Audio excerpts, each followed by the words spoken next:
Salut les Veriens et bienvenue dans votre émission d'actu à cœur ouvert.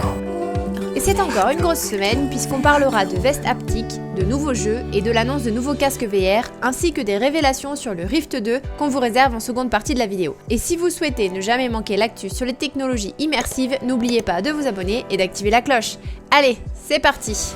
J'ai cru un moment à un poisson d'avril dû au nom du projet Jedi et à la date de parution de l'info, mais l'armée américaine vient bien de commander à Microsoft 22 milliards de dollars de casques AR HoloLens 2. Une version bien évidemment modifiée de celui-ci, conçue à la fois pour l'entraînement et l'utilisation sur le champ de bataille. Selon l'armée américaine, le prototype est conçu pour améliorer la connaissance, l'engagement des cibles et la prise de décision pour obtenir une supériorité sur les adversaires actuels et futurs. Cette annonce permet en tout cas de rappeler à beaucoup qu'il y a bien d'autres applications et intérêts à l'AR et à la VR au-delà du jeu vidéo, et que de nombreux projets qui ne sont pas connus du public poussent financièrement cette industrie de façon parfois assez massive. Et d'ailleurs, lors d'une interview, le PDG d'Apple, Tim Cook, a confirmé que la réalité augmentée serait une partie essentielle de l'avenir de l'entreprise. Il a d'ailleurs pris pour exemple l'interview en cours elle-même, qui aurait pu être agrémentée de graphiques ou d'autres éléments en RA permettant d'améliorer celle-ci pour le public. Mais qu'il s'agisse d'un simple podcast, de la santé, de l'éducation, des jeux ou de la vente au détail, Tim Cook voit la RA décoller dans un nombre certain de domaines à l'avenir et on est assez du même avis. Cependant, les premiers périphériques de type lunettes AR ne sont toujours pas attendus chez Apple avant 2025. En tout cas, pour continuer à préparer 2025, une série de brevets est à nouveau tombée chez Apple concernant les micro-gestes, notamment ceux effectués avec le pouce et l'index, comme le fait de simuler une sorte de joystick pour effectuer de la sélection dans des menus en réalité augmentée. On peut voir également dans les brevets montrer que chaque doigt pourra servir comme un bouton de saisie en se faisant toucher par le pouce, et Apple laisse entrevoir des méthodes pour réussir à attirer l'attention de l'utilisateur pour des éléments hors champ de vision. Doucement mais sûrement, les choses se préparent chez la pomme.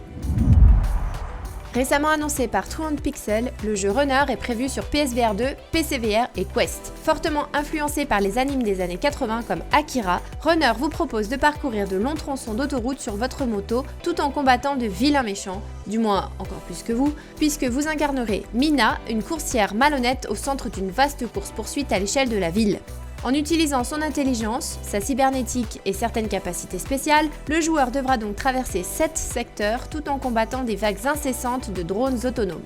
Par contre, si les musiques et le style graphique du titre semblent carrément mettre dans l'ambiance, il reste le point sur la cinétose qui n'a pas encore été abordé par l'équipe de développement. Et au vu de la vélocité des mouvements, on se pose de notre côté chez OTR quelques questions sur le sujet. Autre retour dans le passé avec la présentation de Space Surprise, qui vous propose purement et simplement de rejouer au mythique Snake, mais en VR. Pour les nouveaux qui ne connaîtraient pas le concept, vous déplacez une tête de serpent qui avale les objets sur son passage, et plus le serpent mange, plus il grandit, et il devient alors de plus en plus difficile de ne pas se manger soi-même et de perdre alors la partie. La VR viendra apporter une nouvelle donnée dimensionnelle, mais aussi l'ajout d'autres joueurs, et donc d'autres serpents qu'il ne faudra pas toucher pour ne pas perdre. Le but sera d'ailleurs de tenter d'entraver leur parcours, en plus des obstacles présents sur le terrain, pour être le dernier en vie sur l'un des 20 niveaux proposés, et donc de gagner la partie.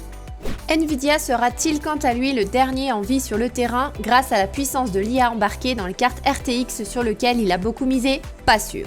En tout cas, le DLSS qui en découle peut augmenter la résolution d'images dans les jeux avec un coût moindre de ressources et donc améliorer le nombre d'images par seconde en allant parfois jusqu'à le doubler pour une même résolution finale. Chose qui serait donc incroyablement important en VR, mais qui n'est absolument pas utilisée de façon répandue. Eh bien, le jeu de survie Into the Radius vient de faire l'effort de prendre en charge le DLSS 2.1. Alors, ce n'est pas le plus beau jeu du monde, mais c'est toujours ça de prix. Et on en espère de plus en plus avec le temps. Bien que la difficulté à se fournir en RTX 3000 avec des pénuries de semi-conducteurs annoncées jusqu'en 2022 risque là encore de freiner la volonté des développeurs. Et celui qui n'a pas trouvé de frein à sa volonté, c'est le modeur Brandon Musso qui s'est attelé à la tâche, et un mode VR est aujourd'hui disponible pour le titre Valheim. Pour ceux qui ne connaissent pas encore, c'est un peu le jeu de survie de 2021 puisque le titre s'est déjà écoulé à plus de 5 millions d'exemplaires sur Steam. Le mode transforme donc le jeu en expérience à la première personne et de façon plutôt réussie, mais il faudra par contre encore se contenter des claviers souris et manettes le temps que les contrôleurs de mouvement VR soient enfin pris en charge. Je vous mets en tout cas le lien vers son mode dans la description de la vidéo. Allez, c'est le moment de... L'instant des contracts. HTC vient de teaser de nouvelles images sur ce qui semble être leur futur casque VR. Alors au début je me suis dit que ça pouvait être dans ce sens, avec ce qui aurait pu être les écouteurs sur le côté. Ouais, il y a un gros level sur Photoshop. Mais on a eu une seconde image qui montre les volumes. Du coup, ce serait plutôt dans ce sens-là. Et la protubérance en fait qui dépasse devant, ce serait en fait le Vive Motion Tracker. Donc normalement, c'est un casque autonome comme l'Oculus Quest, mais qui serait tellement mieux de la mort que ce serait pas vraiment un concurrent. Donc on verra bientôt si c'est tellement mieux et si mieux que ça que il faudrait déjà qu'HTC arrive à rattraper son retard avec la détection des manettes parce que c'était franchement pas génial. Et bien évidemment, on attend de voir aussi combien ce sera mieux sur la facture face au Quest 2 et si c'est justifié ou non. Verdict bientôt. Allez, actu suivante.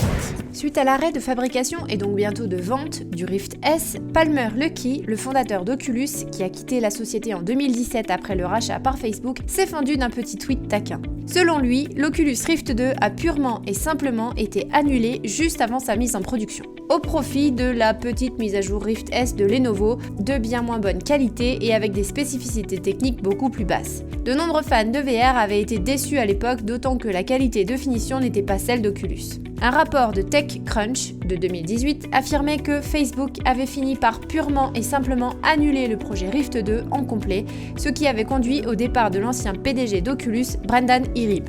Enfin, un peu avant le lancement du Rift S, Jason Rubin de Facebook avait lui déclaré qu'un Rift 2 complet devrait inclure une nouvelle technologie radicale. Avec tout ça, on sait désormais que ce Rift 2 n'arrivera en fait probablement jamais et que la gamme Rift semble être aujourd'hui plus une épine dans le pied qu'autre chose pour Facebook qui s'en débarrasse à petits pas. Puisque la firme veut des casques à bas coût et 100% autonomes et que le marché de la VR semble donner raison à ce choix, il faudra donc se tourner vers la concurrence pour trouver un casque dédié PC avec des spécificités beaucoup plus accrues qui n'aura pas les défauts d'un confort, de surpoids ou de perte de qualité d'image liés à la partie autonome et au tarif tiré vers le bas.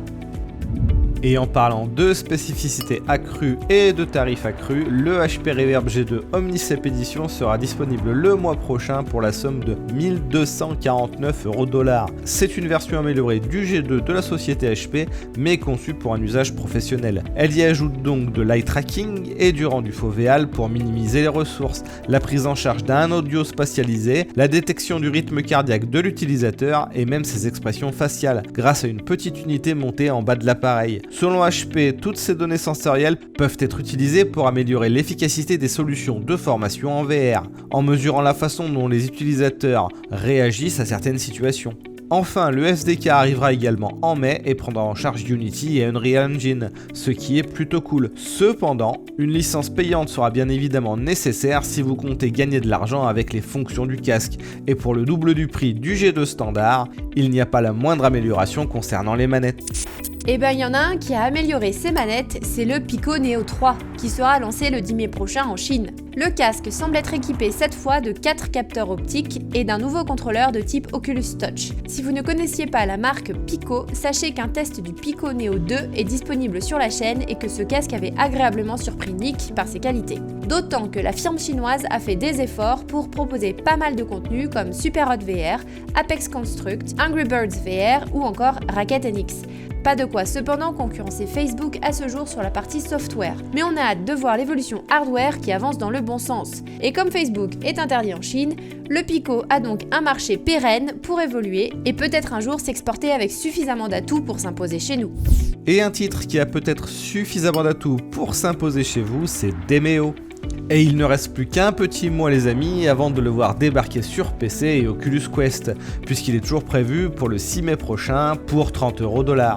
Pour rappel, Demeo s'inspire des jeux de plateau de type RPG mais transpose le style en VR. Les joueurs se rencontrent en ligne pour parcourir des donjons saupoudrés de batailles au tour par tour. Vous lancez les dés pour déterminer les pouvoirs d'attaque, utilisez des cartes pour activer des bonus spéciaux et ramasser des figurines pour les déplacer physiquement sur le plateau. Le titre semble en tout cas tout à fait prometteur et au vu de la qualité de finition générale des jeux de Resolution Game, on est plutôt confiant quant au fait que celui-ci trouvera son public. Le jeu suivant sans doute aussi, puisque le développeur Xreal a publié sur Twitter plus de 2 minutes de séquence du titre Zero Caliber dans sa version Oculus Quest. Nommée Zero Caliber Reloaded, cette version Quest du jeu reprend de nombreux éléments fondamentaux et les modifie pour les adapter au casque autonome. Le jeu ne sera pas crossplay, mais conservera une campagne complète avec un système de coopération pouvant aller jusqu'à 4 joueurs. Le portage Quest, bien qu'évidemment moins beau que sa version originale, semble rester plutôt honnête visuellement, sachant qu'il ne reste que quelques semaines avant sa sortie, le verdict définitif tombera sous peu. Un verdict qui arrivera lui un peu plus tard, c'est celui de Wanderer, puisque ce jeu du studio néo-zélandais Hotboy est prévu pour cette année, mais sans date de sortie précise. Il vous proposera de voyager à divers moments du passé afin d'aider des personnages connus à résoudre des problèmes, le tout un peu sous forme d'escape game avec un rendu graphique plutôt sympathique. On n'en sait pas bien davantage pour le moment, à l'excepter du fait qu'il est au moins confirmé sur le PSVR, on vous tient au courant dès qu'on a davantage d'infos. Allez, il est l'heure de la question. Puisque chaque semaine, on retient une question dans les commentaires pour l'émission suivante. Et cette semaine, c'est JB qui demande à quoi correspond réellement l'expression 6 DOF pour les casques VR et pourquoi 6 ? Alors, 6 DOF nous vient de l'anglais 6 Degrees of Freedom, les 6 degrés de liberté de mouvement, qui est tout simplement la représentation schématique universelle des mouvements possibles dans la vie réelle. Donc le fait de pouvoir déplacer de façon linéaire sur 3 axes, l'avant-arrière, le haut et bas et sur les côtés. Et d'avoir la rotation disponible sur ces axes. Donc de pouvoir cumuler et combiner tous les éléments pour une liberté de mouvement totale. Quand on a par exemple un casque qui n'est que 3 DOF, il manque les déplacements linéaires. Tu n'as en fait que les rotations et tu ne peux donc que tourner la tête. Te déplacer ne changera rien à l'image. C'est comme regarder une vidéo 360 degrés de YouTube dans ton casque, c'est du 3 DOF.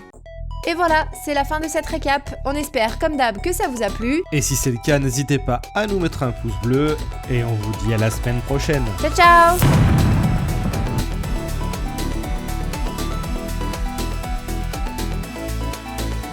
Petite info de dernière minute, si vous achetez un jeu Oculus Quest via votre smartphone, vous pouvez taper dans la partie coupon en bas mobile 25 et vous avez 25% de ristourne sur un jeu.